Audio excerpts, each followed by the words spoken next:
जय सीताराम। सभी सनातन प्रेमियों को मेरा प्रणाम। तो आइए मित्रों, श्री रामचरितमानस की शुरुआत करते हैं। विपत्ति हमारी बिलो की बड़ी, मातु करिए सोई आजु। राम जाहि बन राजु तजी, होई सकल सुर काज। वे कहते हैं, हे माता, हमारी बड़ी विपत्तियों को देखकर आज वही कीजिए जिससे श्री रामचंद्र जी राज्य त्याग कर वन को चले जाएं और देवताओं का सब कार्य सिद्ध हो। सुनि सुर विनय ठाढ़ी पछताती, भयु सरोज विपिन हिमराती।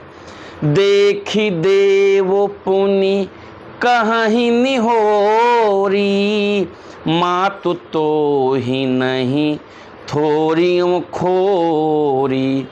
देवताओं की विनती सुनकर सरस्वती जी खड़ी खड़ी पछता रही हैं कि हाय, मैं कमल वन के लिए हेमंत ऋतु की रात हुई। उन्हें इस प्रकार पछताते देखकर देवता फिर विनय करके कहने लगे, हे माता, इसमें आपको जरा भी दोष ना लगेगा। विस्मय हरस रहित रघुराऊ, तुम जानहु सब राम प्रभाऊ। जीव कर्म बस सुख दुख भागी, जाइए अवध देव हित लागी। श्री रघुनाथ जी विषाद और हर्ष से रहित हैं। आप तो श्री रामचंद्र जी के साथ प्रभाव को जानती ही हैं। जीव अपने कर्म बस ही सुख दुख का भागी होता है।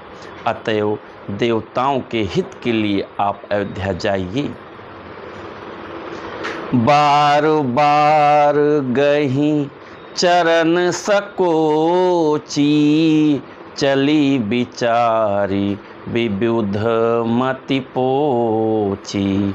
ऊंच निवासु नीची करतूती, देख न सकहीं पराई विभूति। बार बार चरण पकड़कर देवताओं ने सरस्वती को संकोच में डाल दिया।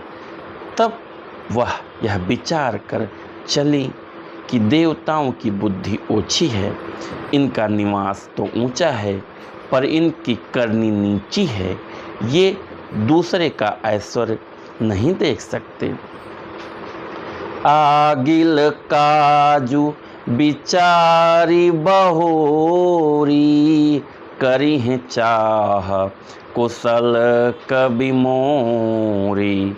हरसि हृदय दस रथपुर आई, जनुग्रह दशा दुस्साह दुखदाई। परंतु आगे के काम का विचार करके श्री राम जी के वन जाने से राक्षसों का वध होगा, जिससे सारा जगत सुखी हो जाएगा।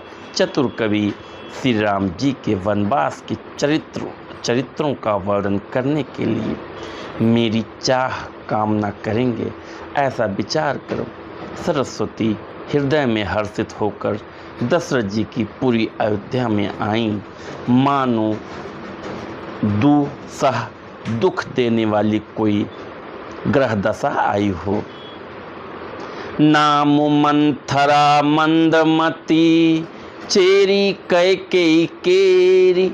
अजस पेटारी ताहि कर, अजस पेटारी ताहि करी।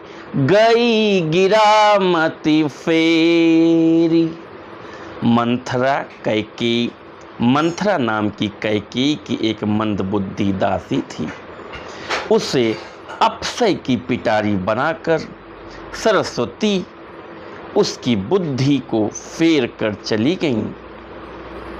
मंथरा नाम की कैकेयी की एक मंदबुद्धि दासी थी। उसे अपयस की पिटारी बनाकर सरस्वती की उसकी बुद्धि को फेर कर चली गई।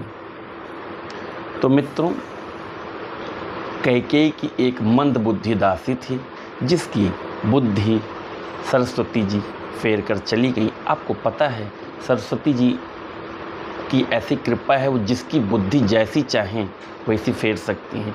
जितनी चाहें तेज कर दें, जितनी चाहें मंद कर दें। तो वो गई और मंथरा की बुद्धि फेर दी। तो आगे आपको जो भी कुछ प्रकरण है रामचरितमानस का, ये आपको कल पता चलेगा। तो इसी के साथ मैं अपनी वाणी को विराम देता हूँ। तो आप लोग भी इस समय पवित्र नवरात्र चल रहा है मित्रों, 5 से 10 मिनट का टाइम निकालिए और श्री रामचरितमानस ज़रूर पढ़िए। आप तो पढ़िए ही, अपने बच्चों को भी प्रेरित करिए कि कम से कम 5 चौपाई ज़रूर पढ़ें। जो दादा दादी हैं उनके साथ उनको भी चाहिए, अपने जो नाती पोते हैं, बच्चे हैं, उनको साथ बिठाएं और कम से कम 5 चौपाई पढ़ें। जो बच्चे आजकल मोबाइल में दिमाग लगा रहे हैं, रातों दिन कार्टून देख रहे हैं, वीडियो देख रहे हैं, रील्स देख रहे हैं, तो थोड़ा सा टाइम निकालिए। 5-10 मिनट का रील तो देख ही रहे हैं, लेकिन श्री रामचरितमानस को भी दीजिए 5 मिनट, जिससे आपको संस्कार मिलता है। मॉडर्निज़्म नहीं, आपको श्री रामचरितमानस संस्कार सिखाता है, भाई को भाई से जोड़ के रखता है, आपको माता पिता के साथ कैसा व्यवहार करना चाहिए ये सिखाता है। तो मित्रों, 5 से 10 मिनट का टाइम निकालिए और श्री रामचरितमानस ज़रूर पढ़िए। तो मित्रों, आज का हमारा श्री रामचरितमानस यहीं पे समाप्त हुआ। कहीं पे कोई त्रुटि है तो हमें आप ज़रूर बताइएगा। तो मित्रों, आज का श्री रामचरितमानस का पाठन अगर आपको अच्छा लगा हुआ हो तो हमारे इस चैनल को लाइक और सब्सक्राइब करिए, शेयर करिए। क्या पता आपके इस प्रयास से 2-4 सनातन प्रेमी और जुड़ें। जय सीताराम।